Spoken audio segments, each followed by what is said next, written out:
इसका स्वागत करना चाहिए, इसका स्वागत करना चाहिए।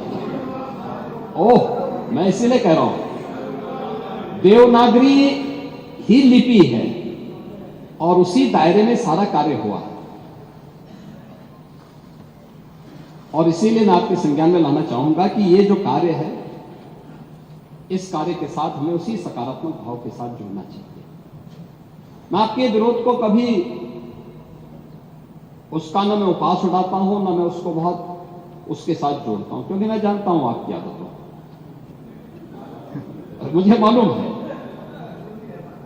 आप लोगों के बारे में एक मान्यता ये भी है, मजबूरी भी है, और आपके बारे में मान्यता भी है कि आज के समाजवादियों के बारे में तो जिस थाली में खाते हैं उसमें छेद करके फिर जाते हैं। और ये जो आप लोगों के बारे में मान्यता है, उसी के बारे में मैं आपसे कहना चाहूंगा कि महोदय, जब हम महाकुंभ के बारे में चर्चा कर रहे हैं और ये आयोजन, नहीं आपके बारे में इसीलिए बोल रहा हूं, मैं आऊंगा उस पर भी, मैं उस पर भी आऊंगा भी, उस पर भी मैं आ रहा हूं। जब एक महाकुंभ का विरोध पहले दिन से कर रहे थे, महोदय मैं एक एक करके इनके बयानों को यहां पे उद्धृत करना चाहूंगा, और पिछले सदन में भी मैं याद दिलाना चाहूंगा, जब हम लोग यहां पे इसी सदन में आए थे तो महाकुंभ पे चर्चा, उस समय महाकुंभ की तैयारियां चल रही थी और चर्चा के लिए एक दिन निश्चित किया गया था। आप लोगों ने सदन नहीं चलने दिया, सदन नहीं चलने दिया। अच्छा होता महाकुंभ के पहले सदन में पूरे दिन भर की चर्चा होती, हम उस व्यवस्था के बारे में चर्चा करते, आपके अनुभव का लाभ लेते, लेकिन आपने चर्चा नहीं होने दी। लेकिन पहले दिन से ये चर्चा, पहले दिन से ये अफवाह और इस प्रकार का दुष्प्रचार आपके द्वारा निरंतर होता रहा। आप याद करिए, समाजवादी पार्टी के राष्ट्रीय अध्यक्ष ने महाकुंभ आयोजन के पहले इस बारे में कहना शुरू किया कि साहब इतना पैसा और इतना विस्तार देने की आवश्यकता क्या है। उनका बयान कि हमारी सरकार से अपील है कि बहुत सारे बुजुर्ग जो 65 साल से ऊपर और 70 साल से ऊपर के लोग हैं, स्नान नहीं कर पाए।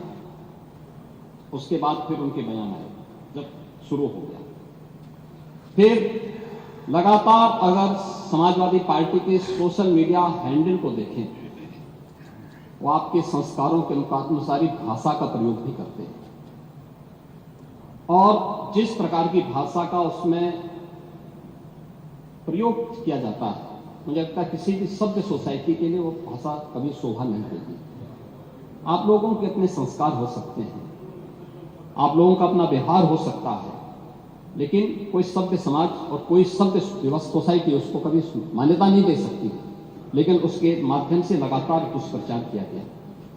यही नहीं, ये भी मांग हुई, देखिए आपकी पार्टी के ही नेता, आपके अध्यक्ष ने कहा कि हम मांग करते हैं कि अकबर का किला जो बिल्कुल संगम नोच पर वहां जो वट वृक्ष है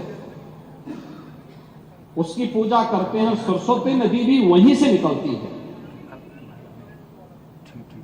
आप देखिए, यानी अक्षय वट का नाम भी उनको नहीं मालूम। सरस्वती कूप को सरस्वती नदी कहते हैं, ये आपका जनरल नॉलेज है।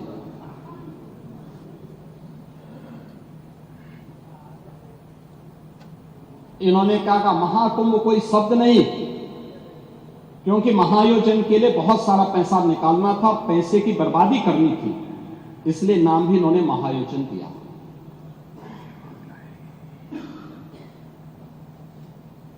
पहले दिन से ही राज्य सरकार आंकड़े दे रही है कि कितने लोगों ने पवित्र डुबकी लगाई है। जो लोग पवित्र डुबकी लगाने वालों की संख्या बता सकते हैं, वे यह नहीं बता पा रहे हैं कि कितने लोगों की जान चली गई। इनके एक सहयोगी आ रहे हैं, चिंता मत करिए, एक एक प्रश्न का उत्तर देंगे, थोड़ा पेशेंस रखिए। देखो आप बोल रहे थे, मैं बहुत शांति से सुन रहा था, बहुत शांति से। आप ही के एक सहयोगी श्री लालू यादव जी कह रहे हैं, अरे ये सब कुंभ का क्या कोई मतलब है, फालतू का कुंभ है, यानी कि महाकुंभ मृत्यु कुंभ में बदल गया है। ये क्या है? ये क्या है? मल्लिकार्जुन खड़गे कांग्रेस के नेता अध्यक्ष कहते हैं कुंभ भगदड़ में हजारों लोग मारे गए,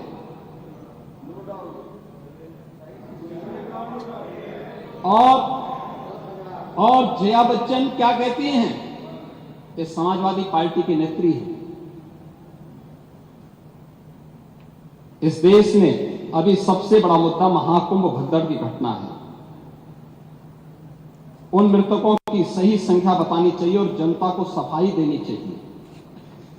उन्होंने आगे क्या बात कही? उन्होंने कहा व्यवस्थाएं आम आदमी के लिए नहीं बल्कि वीआईपी के लिए थी।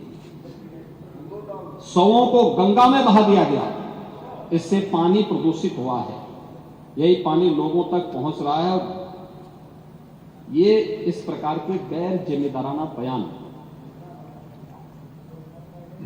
समाजवादी पार्टी, कांग्रेस, आरजेडी और टीएमसी के नेताओं के द्वारा सनातन धर्म के जुड़े हुए सबसे बड़े आयोजन के प्रति दिए गए। महोदय,